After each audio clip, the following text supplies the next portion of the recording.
আল্লাহর নবীর সাহাবী হযরত ওয়াইল ইবনে হুজর রাদিয়াল্লাহু তাআলা আনহু বলেন, আমরা নবীজি সাল্লাল্লাহু আলাইহি ওয়াসাল্লামের নামাজ দেখেছি। আল্লাহর নবীজির যুগে আমি নামাজ পড়েছি, আবু বকরের যুগে আমি নামাজ পড়েছি, ওমর রাদিয়াল্লাহু তাআলা আনহুর যুগে আমি নামাজ পড়েছি। মানে বুঝাইলেন, আমি রাসূলের যুগে নামাজ পড়েছি, রাসূল আমার নামাজ দেখেছেন, আবু বকর আমার নামাজ দেখেছেন, হযরত ওমর আমার নামাজ দেখেছেন। মানে বুঝাইতে চাইলেন আমি এমন যুগের নামাজি নয়, আমি নবী আবু বকর এবং ওমরের যুগের নামাজি। সুবহানাল্লাহ। বুঝাইলেন নতুন নামাজি মনে কইরো না আমারে, আমার নামাজ নবীও দেখছেন, আমার নামাজ আবু বকরেও দেখছেন, আমার নামাজ উমরেও দেখছেন। কোনো ভুল ধরেন নাই। আল্লাহু আকবার জোরে বলেন। এই সমাজে তো অনেক মানুষ এমন আপনি পাবেন যারা বলবেন আমি বড় বড় ফুলবাড়ির সাহেব রহমতুল্লাহ আলাইহিরে দেখছি, আমি ওনার সময় আমি এইভাবে করছি। এমন মানুষ মিলে এমন মানুষ খুঁজে পাওয়া যায়, মানে ওনারা ওনাদের কথা বলেন। তো বলছেন আমি আল্লাহর নবীজির যুগে নামাজ পড়েছি, আমি আবু বকরের সামনেও নামাজ পড়েছি, আমি হযরতে ওমরের সামনেও নামাজ পড়েছি, কেউ আমার নামাজে ভুল ধরেন না। রাসূলে বলেন আমি আল্লাহর নবীদের সামনে উযু পড়েছি, আমি আবু বকরের সামনে উযু পড়েছি, আমি হযরত ওমরের সামনে উযু পড়েছি। মানে আবু বকর এবং ওমর এই দুইজনের নাম খুব বেশি নেওয়া হইতো কোন আমল ওই আমলকে প্রমাণিত আমল হিসাবে পেশ করার জন্য। নবীজির কথা তো আছেই, সাথে আবু বকরের কথা বলা হতো, ওমরের কথা বলা হতো। এই জন্য এই কথা বুঝাইলাম এই দুইজনই আমাদের জন্য বড়। মাঝে মধ্যে বড়দের মধ্যেও তর্ক বিতর্ক হয়ে যায়, ঠিক না বেটি? এখন বড় মিয়া দুইজন, আবু বকর সিদ্দিক আর ওমর রাদিয়াল্লাহু তাআলা আনহু, দুইজনের মধ্যে একদিন তর্ক হয়ে গেছে। সুবহানাল্লাহ। তর্ক কি? কোন এক ব্যাপারে নেতা বানাইবেন কারে? আবু বকর বলছেন একজনের নাম, ওমর বলছেন আরেকজনের নাম। এখন দুইজনের মানে মনোনীত মানুষের নামের মধ্যে বেশ কম হয়েছে। এখন যখন তর্ক বিতর্ক শুরু হয়েছে, আবু বকর বলেন ওনাকে দেন, ওমর বলেন ওনাকে দেন। এখন কথা বলতে বলতে বলতে বলতে বলতে বলতে এখন দেখেন না একটা পর্যায়ে গিয়ে আওয়াজ তো বড় হয়েই যায়, আওয়াজ তো বড় হয়েই যায়, দুজনের আওয়াজ বড় হয়ে গেছে। আল্লাহর নবীজি বলেন আরে এত জোরে জোরে কথা বলছো যে? চুপ হয়ে গেছে। সাথে সাথে কোরআনের আয়াত নাজিল হয়ে গেছে। সুবহানাল্লাহ।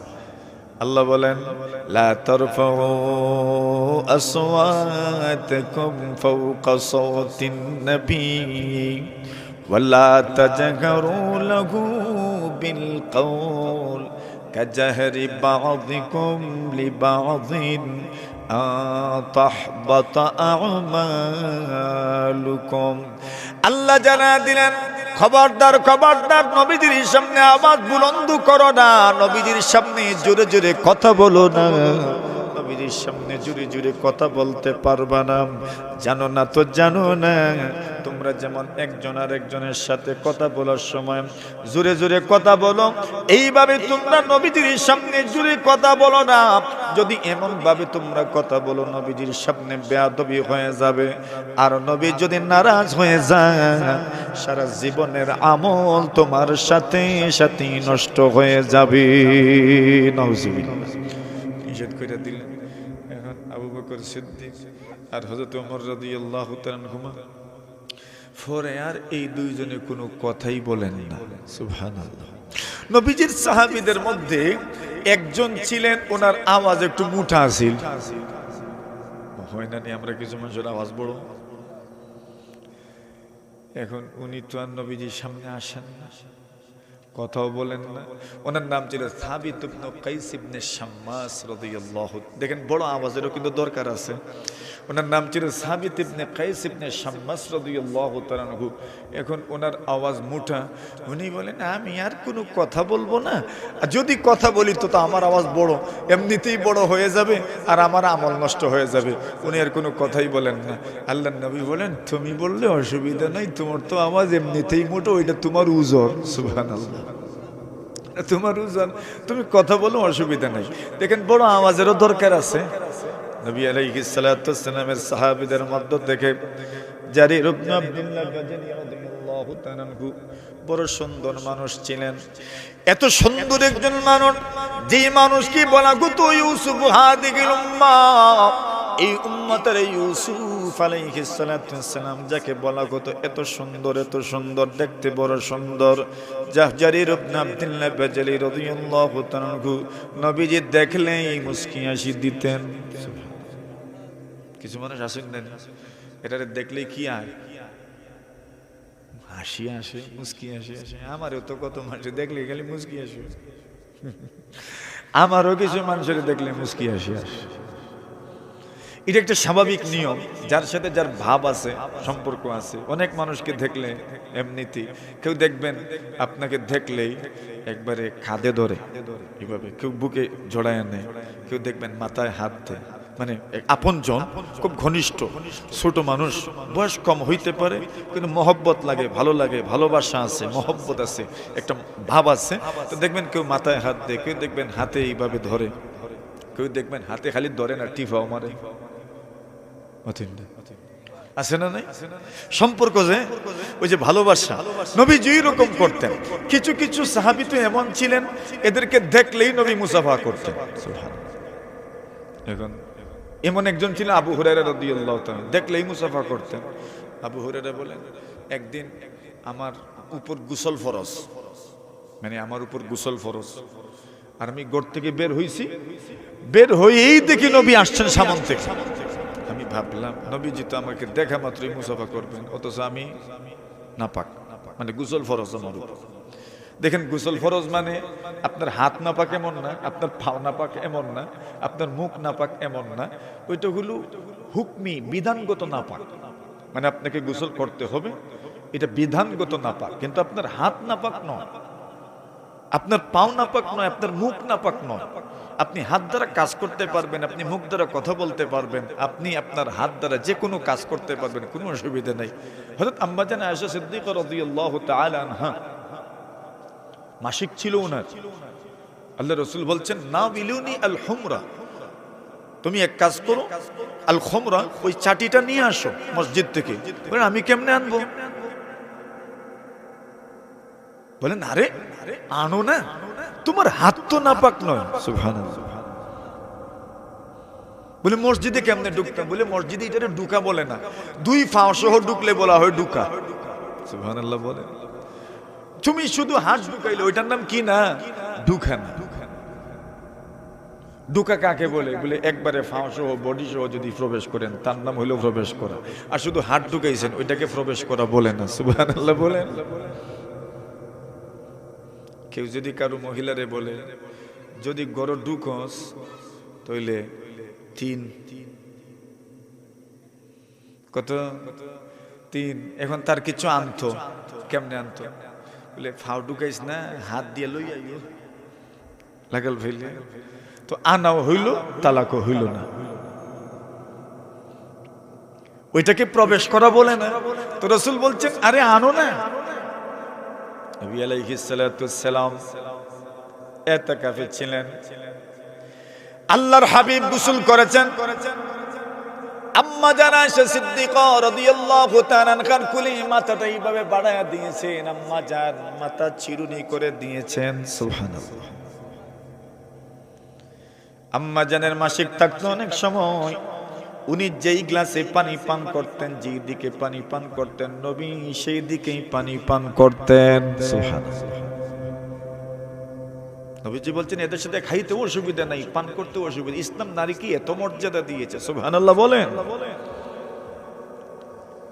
কোন কোন শরীয়ত তো এমন ছিল যে শরীয়তে এই ব্যাপারগুলো বড় কঠিন ছিল, কিন্তু ইসলাম এটাকে এত নরমাল করেছে। বলছেন না এদের সাথে থাকো, এদের সাথে খাবার খাও, এদের সাথে পানি পান করো, এরা যেই পাত্রে যেই গ্লাসে পানি পান করবে কোনো অসুবিধা নাই। আল্লাহু আকবার। বলেন আলিপুর মাদানঘর কুলাউড়া মৌলভী বাজারের উদ্যোগে আয়োজিত নবম বার্ষিক ইসলামী মহাসম্মেলনের সম্মানিত সভাপতি मुअज़्ज़ज़ मुकर्रम हज़रात उलमाए किराम, मुरब्बियान साहिबान, যুবক ভাইরা, পর্দার আড়ালে অবস্থানরত অত্যন্ত শ্রদ্ধেয়া সম্মানিতা মা ও বোনেরা, আল্লাহ পাক রব্বুল আলামিনের অসংখ্য অগণিত শুকরিয়া আদায় করছি যে মহান রব্বুল আলামিন আমাদের এই প্রতিষ্ঠানের বার্ষিক মাহফিলে আমাদেরকে উপস্থিত হওয়ার তৌফিক দান করেছেন। এজন্য আমরা সকলেই জবান খুলে মহব্বতের সাথে কালিমাতুশ শুকুর আমরা পাঠ করছি, আলহামদুলিল্লাহ। আল্লাহ পাকের বড় মেহেরবানি যে আল্লাহ তাআলা এই সুন্দর পরিবেশে আমাদেরকে এখানে বসার তৌফিক দান করেছেন। আমরা অনেকেই এখনো আসতে পারি নাই, আর অনেকেই আজকের দিন থেকেই প্রস্তুতি নিচ্ছিলাম যে মাহফিলে যাব। একটু কমাও আওয়াজ। আল্লাহ আমাদেরকে পৌঁছায় দিয়েছেন, আলহামদুলিল্লাহ। সবাই বলি ভাই আলহামদুলিল্লাহ, সবাই বলি আলহামদুলিল্লাহ। তো আমরা বেশি দূর কমাও বেশি দূর বইরিয়েছি আমরা। কি জানি আজকে চিত্রিয়া বুয়াত আপনারা সব তোরা মিলন না এখানে, আপনারা এখন তোরা মিললে তো সুন্দর লাগে, মাশাআল্লাহ। আলহামদুলিল্লাহ আলহামদুলিল্লাহ আলহামদুলিল্লাহ। আয়ুন সব আয়ুন তশরিফান্নুকা সব ফুক যেন ফুক থেকে তোরা হরিয়া বইন, লাইট থেকে তোরা হরিয়া বুকা, তো ফুকের সাথেই তো নাই।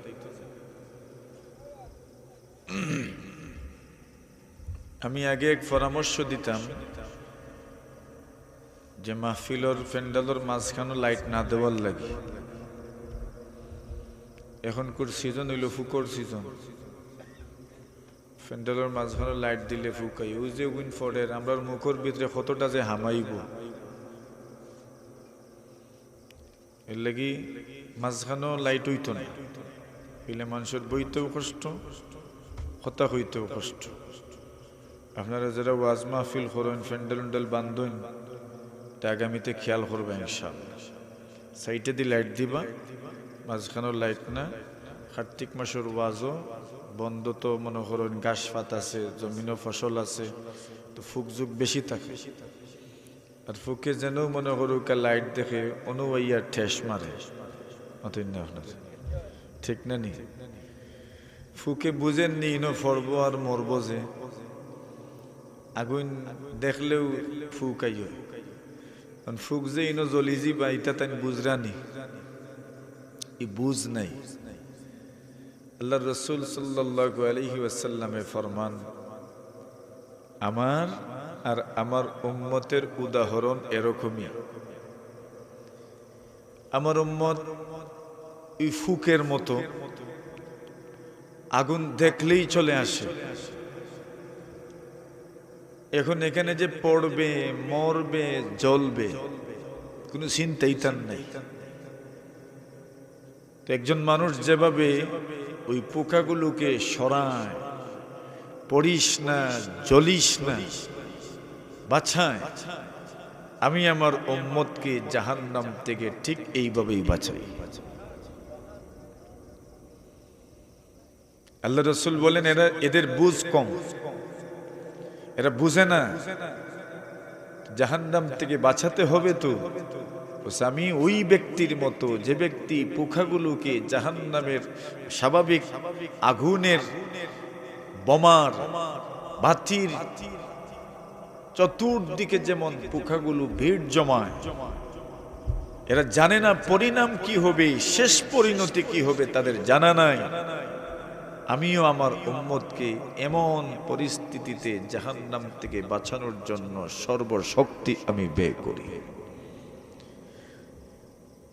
তো নবীজি তার দাওয়াতের মেহনতে উম্মতকে এভাবেই জাহান্নাম থেকে বাঁচানোর জন্য চেষ্টা করেছেন।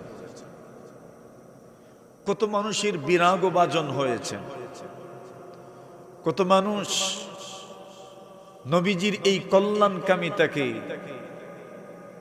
অন্য চোখে দেখেছে। এই সমাজে কত মানুষ আপনার ভুল ধরিয়ে দিবে, আপনি মানবেন না, আপনি বরং অসন্তুষ্ট হবেন, কেন সে আমার ভুল ধরিয়ে দিল। কিন্তু কত মানুষ আপনার ভুল ধরিয়ে দেয় যেন আপনি আগামীতে লজ্জা না পান। ঠিক না বেঠিক? এজন্য আল্লাহ রাসূল বলেন, আল মুমিনু লিল মুমিনি কাল মিরআ, এক মুমিন আরেক মুমিনের জন্য আয়নার মতো। কার মতো? আয়নার মতো। আমার জীবনে কত ভুল আছে, আমাদের বড়রা আমাদেরকে সংশোধন করে। আমাদের বড়রা বলেন আপনার এখানে ভুল আছে, আপনি এইভাবে করিয়েন, এইভাবে করিয়েন, আমরা সাদরে গ্রহণ করি। বাকি মন আমারও আছে, আমারও মন বলে মানিস না। তো মন তো আমাদের সকলেরই আছে, মানুষ ভুল ধরে দিলে অনেক সময় রাগ উঠে। রাসূল বলছেন রাগ করিও না, আল মুমিনু লিল মুমিনি কাল মিরআ, এক মুমিন আরেক মুমিনের জন্য কার মতো? আয়নার মতো। কার মতো? আমরা ঘর থেকে বের হওয়ার আগে আয়না দেখি না কেন? দেখি কোনো সমস্যা আসেনি মুখে, কাপড়ে হঠাৎ দেখা যায় গুতাম খোলা, গুতাম আমরা লাগাই। দেখা যায় টুপি বাঁকা, টুপি সোজা করি। দেখা যায় যে ক্রিম তুলে লাগাইছিল, ওবায়দি বাইর হইছে, ওবায়দি বাইর হইছে, মাথুর না। তখন আর মহিলারা তো মাশাআল্লাহ মেকআপ যে করে, দেখে এই রে এখানে এখানে বেশি হয়ে গেছে, একটু কমায় দে। মানে সকলেই লজ্জা থেকে বাঁচার জন্য আয়না দেখে। তো আয়নায় যে আমার এত ভুল ধরাইয়া দিল, আজ পর্যন্ত কেউ আয়না বাংশুনি রাগ করিয়া বলে, আয়না তোমার এত বড় সাহস, তুমি আমার ভুল ধরিয়া দিছো, তোমার আর রাখতাম না আমার ঘরে না। সবাই বরং খুশি হন, আচ্ছা আয়না দেখার কারণে আমি লজ্জা থেকে বাঁচলাম। নতুবা তো ঘর থেকে বের হয়ে গেলে মানুষ হাতের ইশারায় বলতো, ওই দেখ আইছে বেবাট। তো বাঁচলাম যে আমি লজ্জা থেকে বাঁচলাম। একজন মুমিন যদি আপনার কোনো ভুল ধরিয়ে দেয়, খুশি হওয়া দরকার। তবে হ্যাঁ, এখানে ভুল যিনি ধরবেন তার জন্য এখানে উপদেশ আছে। আয়না যেভাবে যার ভুল তার এই বলে, অন্য কাউকে বলে না। নাকি আয়নায় আজ পর্যন্ত কোনো মানুষকে গিয়া কইছে এই হুঞ্চুতনি অমুকের এই ভুল আছে? না, কাউকেই বলে নাই, শুধু আপনাকেই বলছে।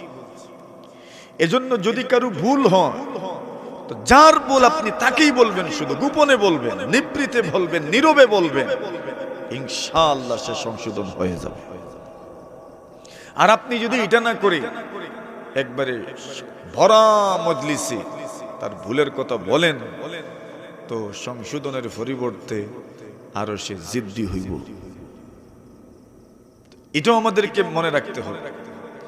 আলী রাদিয়াল্লাহু তাআলা আনহু বলেন, কোন মানুষ যদি কোন বৈঠকে, কোন মজলিসে বেশি মানুষের সামনে কারো ভুলের কথা বলে, তো বুঝিয়েন সে সংশোধনের জন্য বলছে না, সে লজ্জা দেওয়ার জন্য বলছে। এজন্য বড় মজলিসে কারো ভুল ধরে তাকে লজ্জিত করতে নাই। ভুল তো আছেই মানুষের, ভাই মানুষই তো, মাতুন না, আমি তো মানুষ, আপনিও তো মানুষ, ভুল থাকতেই তো পারে। এজন্য ভুল ধরতে হলেও খুব গোপনে, নীরবে, নিবৃতে ভুল বলা দরকার। শোনো, একটা জিনিস না বলে পারছি না, সবার সামনে বলা যাবে না, এটা একটু সমাধান করলে ভালো হয়। সুবহানাল্লাহ। আবার অনেক সময় অনেক ব্যাপার স্যাপার যেটা ভুল না, মনে করেন উত্তম অনুত্তমের একটা ব্যাপার স্যাপার আছে, এগুলো বাকিদেরকে শেখানোর জন্য আপনি বড় মজলিসেও বলতে পারেন। একদিন হযরত উসমান রাদিয়াল্লাহু তাআলা আনহু, ওমর রাদিয়াল্লাহু তাআলা আনহু খুতবা দিচ্ছেন, জুমার খুতবা। তো উমর খলিফাতুল মুসলিমিন, উনি জুমার নামাজ পড়াচ্ছেন, জুমার খুতবা দিচ্ছেন। উসমান রাদিয়াল্লাহু তাআলা খুব পরে আসলেন, জিজ্ঞাসা করলেন এখন আওয়ার টাইম নেই। সুবহানাল্লাহ, পুরা মসজিদ ভর্তি মানুষ, একদিকে ওমর আর একদিকে উসমান। উমর রাদিয়াল্লাহু তাআলা খলিফা, আমিরুল মুমিনিন, এরপরে উসমানও আমিরুল মুমিনিন। উসমান রাদিয়াল্লাহু তাআলা নবীজির দুই মেয়ের দামান, সুবহানাল্লাহ, দুই মেয়ের স্বামী, জিন্নুরাইন। কত মর্যাদা, কত দানবী, কত কিছু করেছেন নবীর যুগে। পানির ব্যবস্থা ছিল না মদিনায়, উনি কুয়া কূপ কিনে আল্লাহর জন্য কিয়ামত পর্যন্ত ওয়াকফ করে দিয়েছেন। এত অবদান উনার পুরা মদিনাবাসীর। ওমর রাদিয়াল্লাহু তাআলা জিজ্ঞাসা করলেন এত দেরিতে কেন আসলেন? আল্লাহর নবীর সাহাবী উসমান বলেন দেরি হয়ে গেছে, আমি খুব দ্রুত নামাজে চলে এসেছি, মসজিদে চলে এসেছি, শুধু উযু পড়েই মসজিদে চলে এসেছি, শুধু উযু পড়ে। ওমর রাদিয়াল্লাহু তাআলা বললেন ওয়াল wudu'u আয়দান, শুধু উযু? সুবহানাল্লাহ বলেন। বললেন দেরি করে তো আইলায়ও, তাও শুধু উযু পড়াইছো, গোসল করলা না? সুবহানাল্লাহ। ওই দেখেন মসজিদের সামনে পুরো মসজিদ ভর্তি মানুষ। ওয়াল wudu'u আয়দান, শুধু উযু পড়ে এসেছো। জুমার দিন গোসল করা সুন্নাত মুস্তাহাব। আল্লাহর হাবিব বলেন কোন মানুষ যদি জুমার দিন সুন্দর করে গোসল করি আর দ্রুত যদি আল্লাহর ঘর মসজিদের দিকে রওনা হয়, আল্লাহর নবী বিশ্ব নবীজি সাল্লাল্লাহু আলাইহি ওয়াসাল্লাম বলেন আল্লাহ পাক তার প্রতিটি কদমে কদমে 1 বছরের রোজার সওয়াব দান করেন। আল্লাহর হাবিব বলেন প্রতিটি কদমে কদমে সবে কুদরির ইবাদতের সমান সওয়াব দেওয়া হয়। নবীজি সাল্লাল্লাহু আলাইহি ওয়াসাল্লাম বলেন আল্লাহর কোন বান্দা বান্দি যদি জুমার দিন সুন্দরভাবে ওযু করে, গোসল করে, খুশবু ব্যবহার করে সকাল সকাল মসজিদে যায়, আল্লাহর নবীজি বলেন তার জীবনের সমূহ গুনাহ আল্লাহ মাফ করে দেন। ওমর বললেন বলবো উযু হয় না, খালি উযু পড়ছ? জি, সময় পাইছি না। সুবহানাল্লাহ।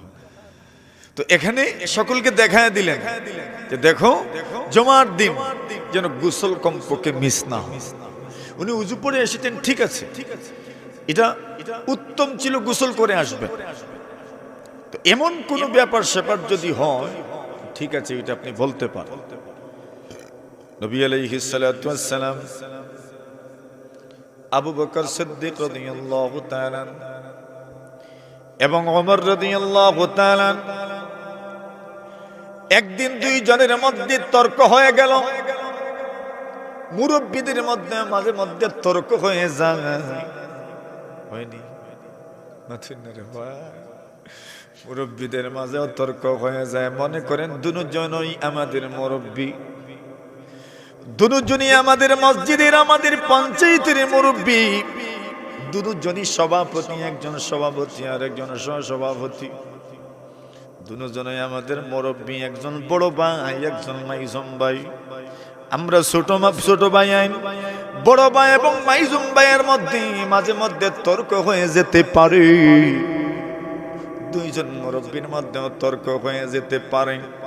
আল্লাহর নবীর সাহাবীদের মধ্য থেকে একদিকে আবু বকর একদিকে ওমর, দুজনই আমাদের জন্য বড়। শুধু আমাদের জন্য নয়, সমস্ত সাহাবীদের জন্যই বড়। আল্লাহর নবীর সাহাবীদের মধ্য থেকে সবার চাইতে বেশি সম্মানী আবু বকর, এরপরই যারা সম্মান উনি হচ্ছেন ওমর রাদিয়াল্লাহু তাআলা, এরপরে যারা সম্মান উনি হচ্ছেন উসমান ইবনে আফফান রাদিয়াল্লাহু তাআলা আনহু, এরপরে যার সম্মান আলী মুর্তজা আল্লাহর নবীজি সাল্লাল্লাহু আলাইহি ওয়াসাল্লাম এবং ওনার দুইজন সাহাবী আবু বকর এবং ওমর, এই দুইজন এমন একটা পর্যায়ে ছিলেন আল্লাহর নবী বিশ্ব নবীজি বারবার আবু বকর এবং ওমরের নাম নিতেন, বারবার আবু বকর এবং ওমরের নাম নিতেন। বিষয়টা কেমনে বোঝাই? মনে করেন এই সমাজের মধ্যে অনেক সময় অনেক মানুষ আলাপ আলোচনা করেন, মানে কোনো কাজ করেছেন, একজন মুরব্বী কোনো কাজ করেছেন, মুরব্বী কাজটা করেছেন যে উনি বলেন শুধু আমি করি নাই, অমুকর বাপেও করছেন, অমুকর বাপেও করছেন, মানে ওনার মতো আরো 2-4 জনের নাম নিয়ে বলেন আমিও করছি, তাকুবাইও করছেন, বড় মিয়াও করছেন, মানে বোঝাইলেন এই কাজটা যে আমরা করেছি এই কাজটা অত্যন্ত মূল্যবান, অত্যন্ত মূল্যবান। শুধু নিজের কথা বলেন না, আরো 2 জনের নাম নেন যাতে করে ওনার কাজটা যেন সঠিক প্রমাণিত হয়। আল্লাহর নবী বিশ্ব নবীজি অনেক কাজের ব্যাপারে আবু বকর এবং ওমরকে শরীক করতেন। নবীজি সাল্লাল্লাহু আলাইহি ওয়াসাল্লাম একদিন রাস্তা দিয়ে যাচ্ছেন, হঠাৎ করে দেখা যায় সুবহানাল্লাহি ওয়া বিহামদিহি একজন রাখাল ছাগল রাখছে, হঠাৎ করে দেখা গেল একটা ছোট্ট বাঘ এসেছে। আরবের এই ভূমিতে বড় বড় বাঘ নাই, ছোট ছোট বাঘ যেগুলোকে নেকড়ে বলা হয়, ওই ধরনের বাঘ আরবের ওই পাহাড়গুলোতে পাওয়া যায়। এমন শুকনা পাহাড়, বড় বড় বাঘ আপনি কোথায় পাবেন? শুকনা পাহাড়ে বড় বড় বাঘ থাকে না। আর আরবের পাহাড়গুলোতে তো জঙ্গল তেমন নাই, এই জন্য বড় বড় বাঘও পাওয়া যায় না, ছোট ছোট বাঘ নেকড়ে এগুলো পাওয়া যায়। আল্লাহর নবী বিশ্ব নবীজি সাল্লাল্লাহু আলাইহি ওয়াসাল্লাম পয়গম্বরে আরবি রাস্তা দিয়ে যাচ্ছেন, ওই রাখাল দেখলেন বাঘ এসে তার ছাগলকে জাপটা দিয়ে ধরছে। আল্লাহর বান্দা ছাগলকে ছুটায় নিয়ে আসলেন। এমন সময় বাঘের জবান খুলে গেল।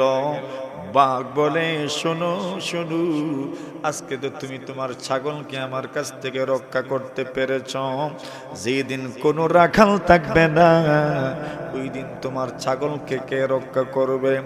এমনিতেই ওনারা বলতে লাগলেন সুবহানাল্লাহ যিবুন তাতাকাল্লামু, আল্লাহর বান্দা বলতে লাগলেন আল্লাহ মহান, আল্লাহ মহান। আরে বাঘও দেখি কথা বলে, জোরে বলেন সুবহানাল্লাহ। বাঘও দেখি কথা বলে, বাঘও দেখি কথা বলে। আল্লাহর নবীজি সাল্লাল্লাহু আলাইহি ওয়াসাল্লামের সামনে যখন ঘটনাটা বর্ণনা করা হলো, আল্লাহর নবী বলেন বাঘ যে কথা বলি এর উপর আমিও বিশ্বাস করি, আবু বকরও বিশ্বাস করেন, ওমরও বিশ্বাস করেন। সুবহানাল্লাহ। দেখছেন নবীজি কেমনে 2 জনের নাম নিছেন, আবু বকরের নাম নিছেন আর ওমরের নাম নিছেন। বাঘ যে কথা বলে এই কথা আমিও বিশ্বাস করি, আবু বকরও বিশ্বাস করেন, ওমরও বিশ্বাস করেন। সুবহানাল্লাহ। মানে এই 2 জনের এত দাম ছিল। আবু হুরায়রা রাদিয়াল্লাহু তাআলা আনহু বলেন আমি না পাচ্ছিলাম, মানে আমার উপর গোসল ফরজ ছিল। হযরত রাসূল করিম সাল্লাল্লাহু আলাইহি ওয়াসাল্লাম আসছেন, আমার উপর গোসল ফরজ। আমি চিন্তা করলাম পয়গম্বর আলাইহিস সালাতু ওয়াসসালাম আমাকে দেখা মাত্রই তো হাত বাড়ায় দিবেন মুসাফা করার জন্য। আবু হুরায়রা বলেন ফানখানাস্তু, আমি চুপি চুপি এখান থেকে আউট হয়ে গেলাম। সুবহানাল্লাহ। আল্লাহর নবীর সাহাবী আবু হুরায়রা বলেন আমি আর দেরি করলাম না, গোপনে গোপনে মাথা নুয়াই দেখছেন নি মাঝে মধ্যে কোনো মানুষ কি জানি দেখিলে খুব মাথা নুয়াইয়া জমিন তো দান এখন লম্বা আছে, আইলে দিয়া যাওয়া যায় নি না, না লুকাইয়া যাওয়া যায়, জোরে বলেন ঠিক কিনা? আল্লাহর নবীর সাহাবী আবু হুরায়রা বলেন সাহাবায়ে কেরাম আমার সাথে ছিলেন, আমি আস্তে আস্তে ফানখানাস্তু, আমি লুকাইয়া গোপনে এখান থেকে আউট হয়ে গেলাম। আর গিয়ে গোসল করলাম, গোসল করে আবার আসলাম। নবীজি আমি আসার পরে মুসাফা করলেন। আল্লাহর নবীজি বলেন বুঝছো মনে হয় দেখছি না? আমি দেখছি তোমারে হই গেছলাই তুমি। সুবহানাল্লাহ।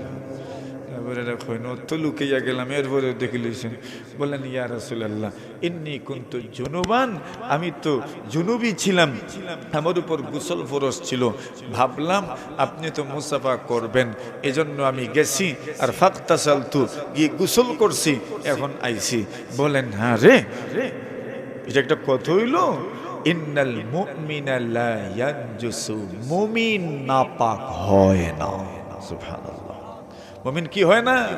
নাপাক হয় না। মুমিনের শরীর এই যে নাপাক, এই নাপাকের অর্থ এই নয় যে নাজাসত লেগে আছে তোমার শরীরে, ওইটা বিধানগত নাপাক, কিন্তু তোমার শরীর নাপাক নয়, এটা বিধানগত নাপাক। তোমাকে গোসল করতে হবে, নামাজ পড়তে হলে তোমাকে গোসল করতে হবে, অন্যান্য ইবাদত করতে হলে, কিন্তু তুমি নাপাকের অর্থ এই নয় যে বাস তুমি নাপাক হয়ে গেছো। মুমিন নাপাক হয় না। সুবহানাল্লাহ, ইন্নাল মুমিনা লা ইয়ানজুসু, মুমিন নাপাক হয় না, মুমিন নাপাক হয় না, মুমিন পাক থাকে।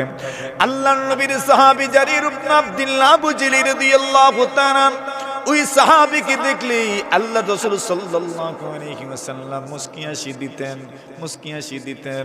নবীজি সাল্লাল্লাহু আলাইহি ওয়াসাল্লাম এমনিতেই তো মুস্কি হাসি দিতেন, এর চাইতে বেশি পয়গম্বর হাসতেন না। মাঝে মধ্যে হাসতেন যে মুস্কি হাসির চাইতে একটু বেশি হইতো, দাঁতগুলো বের হইতো। দাঁতগুলো যখন বের হইত মনে হতো যেন সূর্যের আলো বের হয়েছে। সুবহানাল্লাহ, ভাবে হাসতেন রাসূলুল্লাহ। মাঝে মধ্যে তো হাসতে হাসতে হাত্তা বাদাত নওয়াজিজুহু, সাহাবায়ে কেরাম বলেন এমন হাসি হাসছেন রাসূলুল্লাহ যে নবী আকরাম সাল্লাল্লাহু আলাইহি ওয়াসাল্লামের দাঁত পর্যন্ত বের হয়ে গেছে। সুবহানাল্লাহ, মাঝে মধ্যে হাসতেন, হাসতে হাসতে দাঁত পর্যন্ত বের হয়ে যেত। হাসতেন মাঝে মাঝে। আল্লাহ রাসূল সাল্লাল্লাহু আলাইহি ওয়াসাল্লাম অনেকের অনেক অবস্থা দেখা নবীজি হাসতেন, নবীজি মুস্কি হাসি দিতেন, এমনিতেও হাসতেন। আর নবীজি অনেকের আমল দেখতেন, আর দেখে দেখে আমল নিয়ে গবেষণা করতেন, আর বলতেন হ্যাঁ এই লোকটা জান্নাতি মানুষ। সুবহানাল্লাহ, এই লোকটা কোন মানুষ? জান্নাতি মানুষ। এইভাবে আমরাও দেখেন না, আমরা বড়রা আমাদের ছোটদের অনেক কিছু দেখে হাসি না? আমরা অনেক কিছু দেখে তার অবস্থা দেখে আমরা অনেক সময় হাসি। কেন? তার এগুলো আমার কাছে ভালো লাগতেছে, তার এগুলো দেখে আল্লাহ হাসেন। সুবহানাল্লাহ, আল্লাহ কি করেন? হাসেন। কেমনে আসেন? আল্লাহ দাঁতুটা আসেনি, ঠুটুটা আসেনি, বলি ইথা আমরা কিতা কইতাম সব আছে। কেমন আছে ওইটা আল্লাহই জানেন। সুবহানাল্লাহ, জোরে বলেন, জোরে বলেন সুবহানাল্লাহ। আল্লাহর সব আছে, আমরা জানি না, আমাদের মতো না, আল্লাহর সবটাই আছে। আল্লাহ হাসেন, আল্লাহ হাসেন, আল্লাহ হাসানো, আল্লাহ হাসেনও। সুবহানাল্লাহ, রমজান মাসে মানুষ ইফতার সামনে নিয়ে বসে থাকে, থাকে না? ইফতার সামনে নিয়ে মানুষ বসে থাকি, মহিলারা ইফতার পাক করে কিন্তু মুখেও দেয় না, মুখেও দেয় না। ইফতার সামনে নিয়ে মানুষ বসে থাকে। আল্লাহ বলেন ফেরেশতারা দেখো দেখো দেখো দেখো, আমি নিষেধ করেছি এই জন্য খায় না, আমি নিষেধ করেছি এই জন্য খায় না। বান্দার এই অবস্থা দেখে মহান আল্লাহ মুস্কি হাসি দেন। সুবহানাল্লাহ, দেখছেন আমরা মাঝে মধ্যে আমাদের ছোট ছোট সন্তানাদি যারা আছে এদেরকে মাঝে মাঝে এমনিতেই আমরা ধমক দিয়ে কই খবরদার হাত দিবে না, করি না আমরা? মানে দেখি আচ্ছা সে কি করে, কি দেখবেন তার মন চাইতেছে খাইতো, হাত বাড়াইতো নি না, আপনারা ডরায় হাত বাড়াইও না, আবার না বাড়াইও তার মন মানে না, এটার প্রতি লোভ আছে। মুখ এমন ভাবে বানায় না, হাসে না, কাঁদে, এটা দেখে আমাদের মুস্কি হাসি আসে। মানে আমাদের মনটা বলে আছে দেখো আমি যে নিষেধ করছি এই জন্য হাত বাড়ায় না, আমি যে নিষেধ করছি এই জন্য ধরে না। এটা দেখে কত খুশি যে হই আমরা। আচ্ছা আমার সন্তানটা আমার বাধ্য, আমার সন্তানটা আমার অনুগত, আমার সন্তানটা আমার কথা মানছে, এরপরেই কিন্তু আমরা তারে কুলে উঠাই আর বলি আরে বাবা তুমি খাইবা না তো খাইবে কে, আমরা নিজে তার হাতে আইনা দিই। আল্লাহ এটা দেখেন বান্দা বান্দির অবস্থা, ইফতার সামনে রাখা কিন্তু খায় না। আল্লাহ ফেরেশতারা কোন দেখো, সুবহানাল্লাহ বলেন, দেখো তোমরা না বলছিলে কেন এদেরকে বানাবো, কেন এদেরকে বানাবো? আয় আল্লাহ এদেরকে বানানোর কি বা দরকার? আতাজালু ফিহা يفسد فيها ويسفك الدماء ونحن نسبح بحمدك ونقدس لك قال إني أعلم ما لا تعلمون আল্লাহ তাআলা বলেন, ও ফেরেশতারা তোমরা বলছো আল্লাহ মানুষ কেন বানাইবা? এই মানুষগুলো তো পৃথিবীর মধ্যে দাঙ্গা হাঙ্গামা করবে, মারামারি করবে, খানাখানি করবে, বিপর্যয় সৃষ্টি করবে, কি দরকার বানানোর? আল্লাহ বলেন শুধু এইটাই দেখছো, আর কিছু কি দেখো নাই? ওই ফির ইফতারের আগে আল্লাহ দেখায় দেন ফেরেশতারা, দেখো দেখো দেখো আমার বান্দাকে আমি নিষেধ করেছি সূর্যাস্তের আগে যেন কোনো কিছু খায় না, সব কিছু রেডি আছে, পেটও খিদা আছে। ইফতারের আগে যেই পরিমাণ খিদা লাগে দুনিয়ার কোনো মেডিসিন নাই এইরকম খিদা লাগানোর, দুনিয়ার কোনো মেডিসিন নাই, খাবার এইভাবে মজা লাগানোর মতো কোনো মেডিসিন নাই। আল্লাহ বলেন দেখো দেখো আমার বান্দা বান্দি ইফতারের আগে সবকিছু সামনে রাখা, কিন্তু এরপরেও খায় না কেন? আমি নিষেধ করেছি। আমি তোমাদেরকে সাক্ষী রাখলাম আমার বান্দা বান্দিকে আমি আল্লাহ আমার রহমতের খুলে উঠায়া নিব। সুবহানাল্লাহ, আমি তাদেরকে আমার রহমতের কুলে উঠায় নিব। তোমরা ভাবছো মনে হয় আমার বান্দারা আর কিছু জানে না, শুধু দাঙ্গা হাঙ্গামাই করবে মনে হয়, মারামারিই করবে, ও এতটুকুই মনে হয় ভাবছো তোমরা। না না, এরা যদি ইবাদতের লাইনে অগ্রসর হইতে পারে তো ফেরেশতাদের চাইতে এদের মর্যাদা বেড়ে যাবে। সুবহানাল্লাহ, আর জোরে বলেন। আচ্ছা, আমরা ছিলাম ওই জায়গায়, রাসূল মুস্কি হাসি দিতেন। জারির ইবনে আব্দুল্লাহ বাজালি, ওনার আওয়াজ ছিল অনেক মোটা। সুবহানাল্লাহ, তো মোটা আওয়াজের দরকার আছে না নাই? জোরে কোন। আমরা গপ শুনতাম আগে আমরা মুরব্বীদের কাছ থেকে, অমুক ছিলেন এক মোটা আওয়াজ আছিল, একবারে ফাইক ফাড়ে থেকে আওয়াজ দিলে মাদানগরের গাঙ্গর ফাট থেকে শোনা যাইত। এজাত মানুষ ছিলেন না? মনে হয় ছিলেন। মানে আওয়াজ এত মোটা ছিল, এত মোটা আওয়াজ, মানে মোটা আওয়াজেরও দরকার। এখন আল্লাহর রাসূল সাল্লাল্লাহু আলাইহি ওয়াসাল্লাম জারির ইবনে আব্দুল্লাহ বাজালি আওয়াজ বড়, বিদায় হজ্জে হাজ্জাতুল বাদায়ে আল্লাহর রাসূল সাল্লাল্লাহু আলাইহি ওয়াসাল্লাম সাহাবায়ে কেরামদেরকে নিয়ে গেছেন, ওইখানে বক্তব্য দিয়েছেন, বয়ানও করেছেন। আল্লাহর রাসূল সেখানে যে বক্তব্য দিবেন মাইক তো ছিল না। আমরা দেখেন না আলিপুর, মাদানগর আর ডাইন বাম আরো যেই সমস্ত এলাকাগুলো আছে এখানে আওয়াজ পৌঁছাইতে হইলে মাইক দরকার। এর পরেও কত অভিযোগ, আমরা রিবাদি মাইক দিলাম না, চাউলও দিলাম, সান্দাও দিলাম, টেকাও দিলাম, আমরা মনে হয় কিছু দিছি না, এর লাগি মাইক দিছই না। এটা কত যতন মাইর আছে না, বলে আমরা রিবাদি মাইক দিলে না, আমরা রিবাদি কোনো আওয়াজ হয় না, প্রত্যেক বছর তারা ওয়াজ করায়, একটা বারও আমরা রিবাদি মাইক দিন না। মাইক দিতেছে কত বাদি দিতে দেন তো, হোল বাই দিও দেন। এখন আপনার ইবাদি আওয়াজ বেশি যায় না, টিকিটা করতে এখন মাইক তো দেওয়া হয় প্রত্যেক বছরই, আলহামদুলিল্লাহ মাইক চতুর্দিকেই দেওয়া হয়। আচ্ছা, ওই যুগে তো আর মাইক ছিল না, আল্লাহ রাসূল বক্তব্য দিবেন, সাহাবায়ে কেরাম কতজন উপস্থিত? প্রায় 1,25,000 অথবা 1,44,000। কতজন? 1 লক্ষ। আচ্ছা, দিকে 1,44,000 মানুষের শুনানছে, দিক পারবেন? এক মসজিদে যদি আপনার হুলস্থুল লাগি যায় তাহলে জোরে জোরে মাতিয়াও বন্ধ করা যায় না, ওই থামো, বন্ধ করো, আওয়াজ কমাও, আওয়াজ কমাও, বলতে বলতে বলতে বলতে শেষ, এর পরেও আওয়াজ কমে না। ঠিক না বেটি? এখন এত সব মানুষ 1,44,000 সাহাবায়ে কেরাম, 1,25,000 সাহাবায়ে কেরাম এখানে উপস্থিত, ওনাদেরকে কে থামাবে? কে এদেরকে বলবে আওয়াজ বন্ধ করো? রাসূল বললেন, ও জারির ইবনে আব্দুল্লাহ বাজলি, আওয়াজ তো মোটা আছে, আজকে তোমার আওয়াজের দরকার। ইয়া জারির ইস্তানসিতিন নাস। ইমামে বুখারী রাহিমাহুল্লাহু তাআলা কিতাবুল ইলমি মধ্যে হাদিস আনছেন, বাব আনছেন, বাবুন আল ইনসাতু লিল উলামা। উলামায়ে কেরামের জন্য জরুরি হইল বক্তব্যের আগে দায়াসকে শান্ত করা, বক্তব্যের আগে শ্রোতাদেরকে শান্ত করা।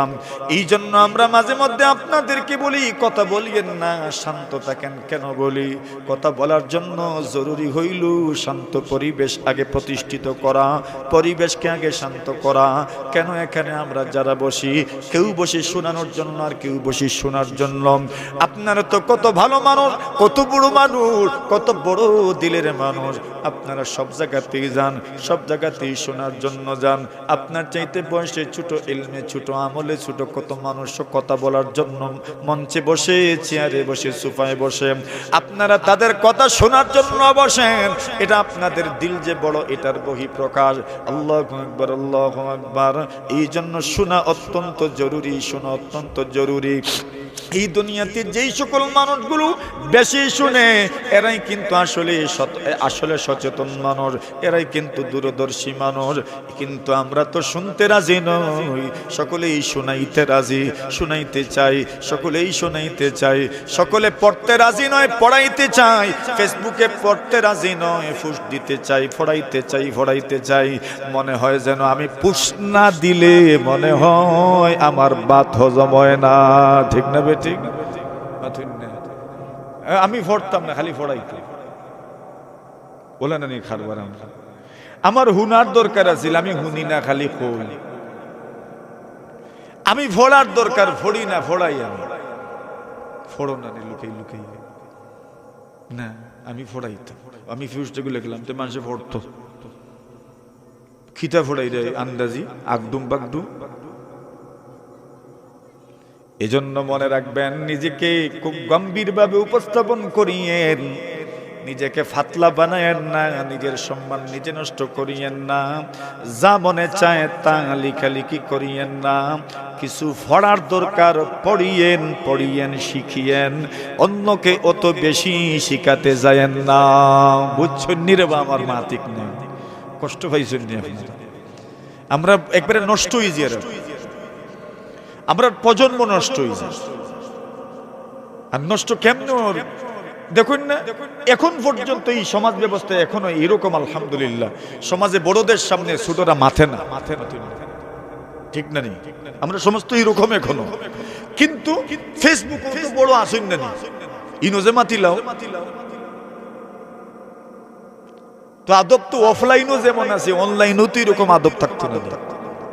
অনলাইনও আদব থাকতো। আপনার ফ্রেন্ড লিস্ট, আপনার বড় ভাই সাহেব নাই, আপনার শাসা নাই, আপনার বাপ নাই। এখন তুমি স্ট্যাটাস দিরায়, তুমি ছাড়া আমার ঘুম লাগতো না।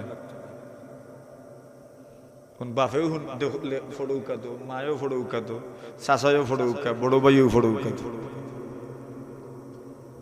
নতুন না বিষয় হলে না, তা আমার সতর্ক হওয়ার দরকার না।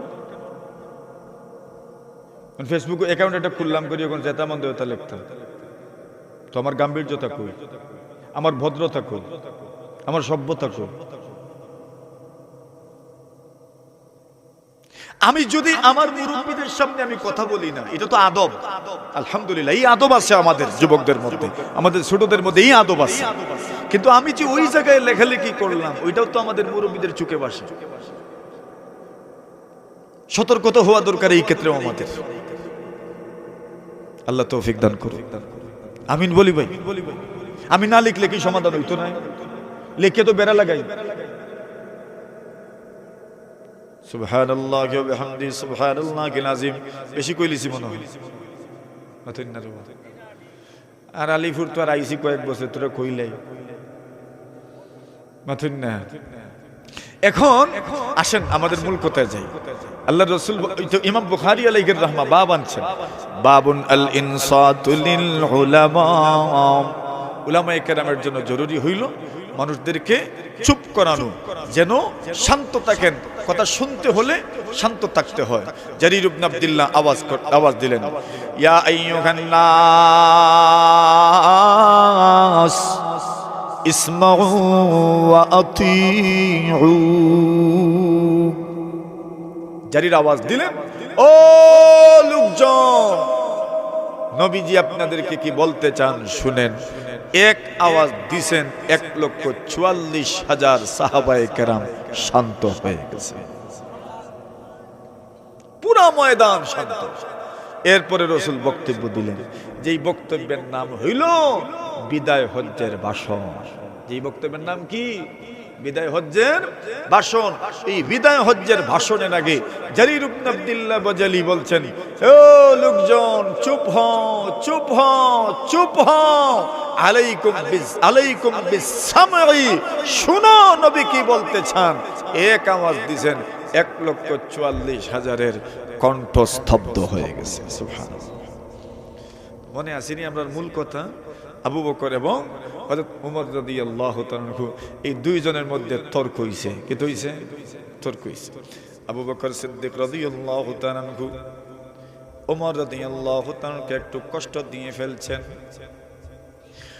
আল্লাহর নবীর সাহাবী আবু বকর সিদ্দিক রাদিয়াল্লাহু তাআলা ওমরকে একটু কষ্ট দিয়ে ফেলছেন। আবু বকর সিদ্দিক তো আরহাম উম্মতি বিউম্মতি আবু বকর। আল্লাহর নবী বলেন, আমার উম্মতের জন্য সবচেয়ে বেশি দয়ালু মানুষটার নাম হলো আমার আবু বকর। সুবহানাল্লাহ। এর চাইতে দয়ালু আর কেউ নাই। আল্লাহর নবীর সাহাবীদের মধ্যে থেকে সবচেয়ে দয়ালু মানুষ হচ্ছেন আবু বকর সিদ্দিক। আল্লাহর নাম হইল রহমান, আল্লাহ কইলেন দয়ালু। নবীজি কি ওয়ামা আরসালনাকা ইল্লা রাহমাতাল লিল। আল্লাহর নবী বিশ্ব নবী মুহাম্মদুর রাসূলুল্লাহ সাল্লাল্লাহু আলাইহি ওয়াসাল্লাম, উনি রাহমাতুল লিল আলামিন, সারা পৃথিবীর মানুষের জন্য উনি দয়াবান, উনি মেহেরবান, উনি সদয় মানুষ। আল্লাহ উনি হচ্ছেন রহমান, উনি হচ্ছেন দয়ালু। মহানবী সাল্লাল্লাহু আলাইহি ওয়াসাল্লাম উনিও দয়ালু, আল্লাহ নিজেও দয়ালু, নবীজিও দয়ালু। নবীজির উম্মতের মধ্য থেকে সবচেয়ে বড় হলেন আবু বকর সিদ্দিক। নবী বলেন, আমার আবু বকর দয়ালু। সুবহানাল্লাহ। মানে দিন শুরুই হয়েছে দয়া দিয়ে। সুবহানাল্লাহ বলেন। আল্লাহও দয়ালু, নবীও দয়ালু, আবু বকর সিদ্দিকও দয়ালু।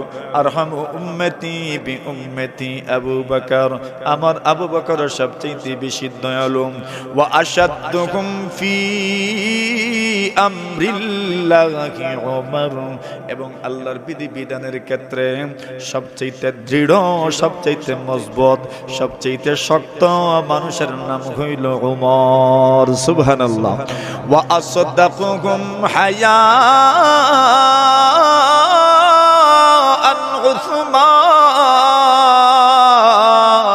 আল্লাহর নবীজি বলেন, আর আমার উম্মতের মধ্য থেকে সবচেয়ে বেশি লজ্জা হইল আমার উসমানের। সুবহানাল্লাহ। এত বেশি লজ্জা, এত বেশি লজ্জা। আল্লাহ রাসূল সাল্লাল্লাহু আলাইহি ওয়াসাল্লাম একদিন আম্মা জানা আয়েশা সিদ্দিকা বলেন, পয়গম্বর আলাইহিস সালাতু ওয়াসসালাম আমার কোণে এইভাবে বসে আছেন। হঠাৎ করে ওমর আসলেন, নবীজির লুঙ্গিটা একটু উপরে ছিল। হঠাৎ করে আবু বকর আসলেন, নবীজির কাছে অনুমতি চাইলেন। আবু বকর আসতে চায়, আল্লাহর নবী বললেন আসো। নবীজি কাপড় নামাইলেন না। উমর আসতে চাইলেন, নবীজি বললেন আসতে দাও, কাপড় নামাইলেন না। একটু পরে উসমান আসার জন্য অনুমতি চাইলেন। আম্মা জান বলেন, আমি লক্ষ্য করে দেখি উসমান যখন অনুমতি চাইছেন, আল্লাহর নবী বলেন হ্যাঁ উসমানকে আসতে দাও, এবং উঠে দাঁড়াইলেন, কাপড়টা নিচে নামাইলেন। জোরে জোরে বলেন সুবহানাল্লাহ। আম্মা জান বলেন, ইয়া রাসূলুল্লাহ, ইয়া হাবিবাল্লাহ, আল্লাহর নবীজি গো। আবু বকর আসলেন, কাপড় যেমনে এমনি ছিল। ওমরও আসলেন, কাপড় তো যেমনে এমনি রইছিল। উসমান আসার পরে কাপড় নিচের দিকে নামাইলেন। কেন নামাইলেন? রাসূল বলেন, কেন নামাবো না? যাকে আল্লাহর ফেরেশতারাও লজ্জা করেন, ওই মানুষটাকে আমি কেন লজ্জা করব না? সুবহানাল্লাহ। ওয়া আসাদদাকুহুম হায়ান উসমান। আপনারাও তো অনেকেই মাঝে মধ্যে লুঙ্গি অনেক উপরে উঠা দেন, মাঝে মধ্যে লুঙ্গি গাইট মারি দেন। কেউ তো আর লেমটিও ফেসকুন্দাও মারি দেন, কেউ তো ফেসকুন্দা না মারলে মোটামুটি উপরে উঠাইলেন। হঠাৎ যদি দেখুন কাসিমি সাবাইরা আস্তে আস্তে মাতি মাতি লুঙ্গি লামাইলেন। ওয়া আসাদদাকুহুম হায়ান উসমান। কেন কিছু মানুষের সাথে একটা বাপ থাকে, উনি চিন্তা করেন উনি তো সম্মানের, আমাকে সম্মান করেন, আমার ইজ্জতের, আমার মহব্বতের, আমার আমার ভালোবাসার, উনি আমাকে এই অবস্থায় দেখবেন না, না হইতে পারে না। আল্লাহর নবী বলেন আমার উসমান সবচেয়ে বেশি লজ্জা করেন। ওয়া আসদাকুহুম হায়াআন উসমান। আল্লাহর নবী বলেন আমার আলী। ওয়া আকদাহুম আলী। আমার সাহাবীদের মধ্য থেকে যারা সবচেয়ে সুন্দর সুন্দর ফয়সালা করতে পারেন, এদের মধ্যে উল্লেখযোগ্য একজন হচ্ছেন আলী রাদিয়াল্লাহু তাআলা আনহু, যার ফয়সালা বড় সুন্দর হয়, বড় সুন্দর ফয়সালা উনি করতে পারেন। আবু বকর সিদ্দিক এবং ওমর রাদিয়াল্লাহু তাআলা আনহু দুইজনের মধ্যে লাগছে একটু ঝগড়া, বেশি বড় নয়, বেশি বড় নয়। ওমর রাদিয়াল্লাহু তাআলা মনে একটু কষ্ট পাইলেইছেন, মাঝে মাঝে কেউর কথার মাধ্যমে কেউ তো কষ্ট পেয়ে যায়। কথা তো এমন এক তীরের নাম, এমন এক তীরের নাম, বের হয়ে গেলে আর জীবনেও ফিরাইয়া আনা যায় না, যায় কথা যেটা বাহির হয়ে যায় এটার ফিরাইয়া আনা যায় না, এটার ফিরাইয়া আনা যায় না। এই জন্য আল্লাহ বলেন মা ইয়ালফিযু মিন কাউল ইল্লা লাদাইহি রাকীবুন আতীদ। আল্লাহ বলেন তুমি যেই কথা বলো তোমার কথাটা সংরক্ষণ করার জন্য আল্লাহর ফেরেশতারা আছেন, সবগুলো কথা সংরক্ষিত থাকে। এই জন্য কথা বলার ক্ষেত্রে অত্যন্ত সতর্ক থাকতে হয়, যেন এমন কথা মুখ দিয়ে না বের হয় যেই কথার মাধ্যমে আমার ঈমান চলে যাবে, যেই কথার মাধ্যমে সমাজে উশৃঙ্খলা দেখা দিবে, যেই কথার মাধ্যমে সমাজে বিশৃঙ্খলা দেখা দিবে। এই জন্য কথা বলার সময় সতর্কতার সাথে কথা বলতে হয়। আবু বকর সিদ্দিক বলেন আমি তো ওমরকে একটু কষ্ট দিয়ে ফেলছি। আবু বকর সিদ্দিক বলেন ওমরের একটু গুসাও তো বেশি, কম না বেশি, জোরে থুড়া বেশি, অত গান হইব না আরো বেশি, বলে আরো বেশি। ওয়াসাদুহুম ফি আমরিল্লাহি ওমর। ওমর তো এত রাগান্বিত, এত গুসা ওনার, এত গুসা ওনার। আল্লাহর নবী সাল্লাল্লাহু আলাইহি ওয়াসাল্লামের সাহাবী হযরত ওমর যখন হুদায়বিয়ার সন্ধি হইল, হুদায়বিয়া যখন সন্ধি হইল, আবু বকর সিদ্দিক রাদিয়াল্লাহু তাআলা আনহু, ওমর রাদিয়াল্লাহু তাআলা আনহু ওনারাই তো বড়। হুদায়বিয়ার সন্ধি তারা প্রত্যাখ্যান করলো। যেই মাত্র হুদায়বিয়ার সন্ধি তারা প্রত্যাখ্যান করেছে, মানে সন্ধি ভেঙেছে, ওয়াদা ভঙ্গ করে ফেলেছে, বলছে আমরা তোমাদের সঙ্গে যুদ্ধ করব। আল্লাহর রাসূলের কাছে সংবাদ আসলো এরা হুদায়বিয়ার সন্ধি আর মানে না। আবু সুফিয়ান পরবর্তীতে জানতে পারলেন, বুঝতে পারলেন মুহাম্মদের সঙ্গে কৃত ওয়াদা ভঙ্গ করে আমরা বড় ধরনের একটা মারাত্মক অপরাধ করে ফেলেছি। পুরা মক্কার মানুষ সন্ধি নবায়ন করার জন্য আবু সুফিয়ানকে মদিনায় পাঠাইলেন, যাও মুহাম্মদের কাছে যাও, মুহাম্মদের কাছে গিয়া সন্ধিটা নবায়ন করে নিয়ে আসো। সন্ধিটা ভঙ্গ করে আমরা মারাত্মক ভুল করে ফেলেছি, সন্ধি নবায়ন না করলে হবে না, সন্ধি নবায়ন করতে হবে, তাড়াতাড়ি যাও, তাড়াতাড়ি যাও, সন্ধিটা নবায়ন করে নিয়ে আসু। আবু সুফিয়ান গেলেন। নবী সাল্লাল্লাহু আলাইহি ওয়াসাল্লাম মসজিদে নববীতে ছিলেন। আবু সুফিয়ান পয়গম্বরের কাছে পরামর্শ চাইলেন। পয়গম্বরকে বললেন মুহাম্মদ আপনার পূর্বসূরীদের জন্য, আপনার পূর্বসূরী, আপনার বাপ দাদা, এদের দোহাই দিয়ে বলছি সন্ধিটা আপনি নবায়ন করে নেন। নবীজি চেহারাটা ফিরায় নিলেন, ওই দিকে গেলেন, নবী চেহারা ফিরায় নিলেন, ওই দিকে গেলেন, নবী চেহারা ফিরায় নিলেন। আবু বকর সিদ্দিককে বললেন আপনি একটু সুপারিশ করেন। আবু বকর বলেন আমি পারবো না সুপারিশ করতে। হযরত আলীকে বললেন আলী তুমি একটু সুপারিশ করো। আলী বললেন আমি পারবো না। ফাতেমাকে বলেন ফাতেমা তুমি একটু সুপারিশ করো। ফাতেমা বলেন আমিও পারবো না। হাসান আর হুসেনকে বললেন এরা দুইজন সুপারিশ করো। নবী তো এদেরকে মহব্বত করেন, নাতিদেরকে মহব্বত করেন। ফাতেমা বলেন আমার সন্তানেরা এই ব্যাপারে সুপারিশ করতে পারবে না। ওমরের কাছে সুপারিশের জন্য গেলেন। ওমর বলেন আমার কাছে এই সুপারিশের জন্য আমি তো অপেক্ষায় আছি, তোমাদের বিরুদ্ধে যেই দিন যুদ্ধের ডাক আসবে, কেউ যদি না যায়, কেউ যদি না যায়, আমি ওমর একা তোমাদের বিরুদ্ধে যুদ্ধের জন্য যাব। আল্লাহর নবীর সাহাবী ওমর রাগান্বিত হয়ে গেলেন। আবু বকর পিছনে পিছনে বাড়ি পর্যন্ত গেলেন ওমরকে খুশি করার জন্য, মানানোর জন্য। কিন্তু ওমরের রাগ যে উঠছে, ঘরের ভিতরে ঢুইকা ঘরের দরজাটাও বন্ধ কইরা দিলেন। দরজা বন্ধ করে দেওয়ার পরে এইবার তো আবু বকরের মনে হইল দরজা তো বন্ধ করে দিয়েছেন, দরজা তো উনি খুলবেন না। উনি চলে আসলেন পয়গম্বর আলাইহিস সালাতু ওয়াস সালামের খেদমতে। হঠাৎ করে উমরের হুঁশ ফিরে আসলো। আবু বকর আমার কাছে বারবার মাফ চাইলেন, কিন্তু আমি মাফ করলাম না, কথাও বললাম না, দরজাটা পর্যন্ত আমি বন্ধ করে দিলাম। কি করলাম? ভুল তো করেই ফেলেছি। আবু বকরকে আমি প্রত্যাখ্যান করেছি। উনি তো এখন বাড়িতে যাবেন না, নবীজির কাছে যাবেন আর বিচার দিবেন, নালিশ দিবেন, পয়গম্বরের কাছে বিচার দিবেন। আমি আবু বকরের কথা মানি নাই। উনি মাফ চাইছেন, আমি মাফ করি নাই। উনি আমার সাথে কথা বলতে চাইছেন, আমি কথা বলি নাই। বিচার দিবেন নবীজির কাছে। আস্তে আস্তে ওমর আসলেন। আবু বকর গিয়ে বিচার দিয়ে ফেলছেন, ইয়া রাসূলুল্লাহ, ওমরকে আমি একটু কথা বলছিলাম, একটু রাগান্বিত হইছে, মনে একটু কষ্ট পাইছে, আমি বুঝতে পেরেছি। মাফ চাইলাম, কিন্তু আমাকে তো মাফ করে দিল না, বরং ঘরের দরজাটা বন্ধ কইরা দিছে। আল্লাহ নবীজির কাছে বিচার দিছেন। উমর তো আসছেন, নবী উমরকে দেখতেছেন দূর থেকে। সুবহানাল্লাহ বলেন। আবু বকর সিদ্দিক মনে মনে ভাবেন, পয়গম্বরের চেহারা গুসায় লাল হয়ে গেছে। উমরের উপর গুসায় পয়গম্বরের চেহারাটা লাল হয়ে গেছে। আবু বকর চিন্তা করলেন, নবীজি উমরকে অনেক বকাঝকা করবেন, অনেক কিছু বলবেন, অনেক কিছু বলবেন। এই জন্য আবু বকর সিদ্দিক আল্লাহর নবীজির সামনে আসলেন, আর সামনে এসে বলেন, ইয়া রাসূলুল্লাহ, দোষ কিন্তু আমার। জোরে জোরে বলেন, জোরে বলেন। আল্লাহর নবীর সাহাবী আবু বকর আসলেন, আসার পরে বলেন, ইয়া রাসূলুল্লাহ, ইয়া হাবিবাল্লাহ, দোষ কিন্তু আমি করেছি, দোষ কিন্তু আমার, উমরের কিন্তু দোষ নয়।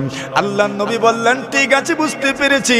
এইবার নবীজি সাল্লাল্লাহু আলাইহি ওয়াসাল্লাম সকলকে সম্বোধন করে বক্তব্য দিলেন, শুনো রে উম্মত, শুনো রে উম্মত, আমি যখন প্রথম নবুয়তের দাওয়াত দিয়েছি, আমি যখন প্রথম উম্মতকে দ্বীনের দাওয়াত দিয়েছি, প্রত্যেকটা মানুষ আমাকে প্রত্যাখ্যান করেছে।